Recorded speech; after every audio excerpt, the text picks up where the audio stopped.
সালামু আলাইকুম, সবাই কেমন আছেন? বার্জাবার টু চ্যানেলটি থেকে আমি হিমু আপনাদের সবাইকে স্বাগত জানাচ্ছি। আশা রাখি সবাই ভালো আছেন এবং সুস্থ আছেন। অনেকেই আসলে আমাকে প্রশ্ন করে থাকে আমার সেট আপটা দেখানোর জন্য। আজকে আমি আমার পাখির সেট আপটা দেখাবো। আসলে আমি বাসাটা চেঞ্জ করেছি, এই কারণে এখনও সেট আপটা কমপ্লিট হয়নি। অনেক কিছুই এখনও রয়ে গেছে, তারপরেও আমি দেখাচ্ছি যে আমি কীভাবে পাখি পালি এবং আমার সম্পূর্ণ সেট আপটা, আমার ফিউচারে আরও প্ল্যান আছে। ঠিক আছে, এটা হচ্ছে সেট আপ। এখানে মোটামুটি 20টার মতো খোপ আছে, এছাড়াও এক্সট্রা আছে। এই যে এখানে দেখতে পাচ্ছেন, এটা বড় সেট আপ, এইটা ছোট, এটা আরও ছোট। তো এইগুলো বেসিকগুলো আসলে আমি পাখির হাসপাতাল হিসেবে ব্যবহার করে থাকি। ঠিক আছে, আর এটা হচ্ছে অরিজিনাল কেস সেট আপ। এখানেই আমি আমার পাখিগুলো রেখে থাকি। আপনারা দেখতে পারেন এখানে, এখানে হচ্ছে কোকাটেল, এগুলো কোকাটেল। আর যেহেতু আমি পাখি কেবল সেট আপটা এখন ওইভাবে হয়নি, এগুলো হলো ফিঞ্চ। ফিঞ্চ এখানে সবগুলো মেয়ে পাখিগুলোকে রেস্টে দেওয়া হয়েছে, সবগুলো মেয়ে। আর নিচে হলো সবগুলো ছেলে, এখানে যতগুলো আছে সবগুলো ছেলে, এখানে যতগুলো আছে। ঠিক আছে, এটা হচ্ছে ঘুঘু।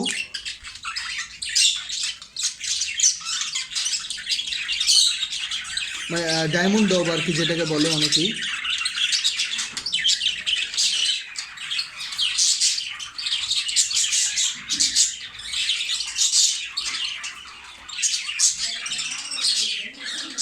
কোকাটেল। তো আপাতত এইটাই আমার এখন সেট আপ বর্তমানে। তো আমি এটা নিয়ে আরও কাজ করতেছি। দেখেন আমার পুরো ঘর আমি নষ্ট করে রাখছি। এগুলো হলো ব্রিডিং বক্স এবং হাঁড়িগুলো আছে ওটার মধ্যে। তো আমি আস্তে আস্তে সবগুলোই সেট করে ফেলবো। যখন সেট করব তখন ইনশাল্লাহ আমার নেক্সট প্ল্যান আছে, আমি প্রত্যেকটা জিনিস আরও আপডেট দিব। আমার খাঁচাগুলো এখনও সবগুলো আসেনি, আমার এখানে আরও খাঁচা বসবে। বর্তমানে অবশ্যই এখানে 20টা খোপ আছে, 20টা।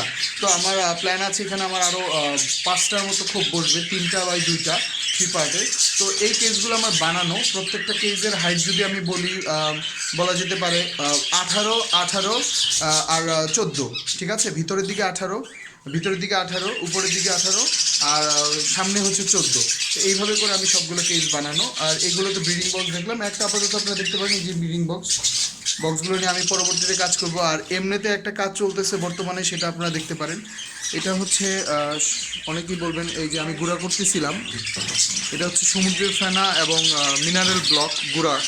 তো আশা রাখি আপনারা বুঝতে পেরেছেন। এইভাবেই আমি কেস সেট আপ করতেছি। কেবল জাস্ট সেট আপটা হলো, যেহেতু আমি বাসা চেঞ্জ করেছি, এক বাসা থেকে অন্য বাসায় আসছি। আর এখানে আরেকটা জিনিস দেখাই, এই হচ্ছে আমার রেস্ট করার জায়গা। এটা এখনও সেট করা হয়নি, এটা রেস্ট করার জায়গা। পাখির পাশাপাশি থাকতেই পছন্দ করি। আর এটা আমার জন্য সুবিধা। দেখা যায় ফজরের ওয়াক্তে খুব সুন্দর ডাকাডাকি করে, উঠে যাওয়া যায় খুব ইজিলি। তো আমার সেট আপ আসলে আরও একটা আছে, তো সেটাও আমি একসময় দেখাবো। ওইটাও সেট আপ চলতেছে। আর আগে তো আমি বারান্দায় পালতাম, আমার 3টা বারান্দা মিলে সেট আপটা ছিল। আর যেহেতু অনেক সাউন্ড হয় ভিডিও করার সময়, এই জন্য আমি আসলে পাখির কাছে ভিডিও কম করি। তো ইনফরমেশন দেওয়ার জন্য ভিডিওগুলো করি। তো তো আপনারা চাইলে ওই ভিডিওগুলো দেখতে পারেন। আর অনেকেই দেখতেছে আমার সেট আপ নিয়ে আমাকে কোশ্চেন করে থাকেন, সেট আপটা কিন্তু দেখতে চাই। ও আমার সেট আপে কিন্তু লাভ বার্ডও আছে, বেসিক্যালি 2 জোড়া লাভ বার্ড আছে এই জায়গায়। আপনারা দেখতে পারেন এখানে 2 জোড়া লাভ বার্ড আছে। ঠিক আছে, আর পর্যাপ্ত আলো বাতাস দেওয়ার জন্য এদিক দিয়ে ইয়ে আছে, বারান্দা আছে। আমার যখন প্রয়োজন আমি এই বারান্দাটা খুলে দিব। তো আশা রাখি আপনাদের সবাইকে স্বাগত জানাচ্ছি এবং আমার জন্য দোয়া করবেন, যাতে আমি আরও ভালো ভালো ফিউচারে ভিডিও আপনাদের জন্য করতে পারি। আর সবাই ভালো থাকবেন। আসসালামু আলাইকুম।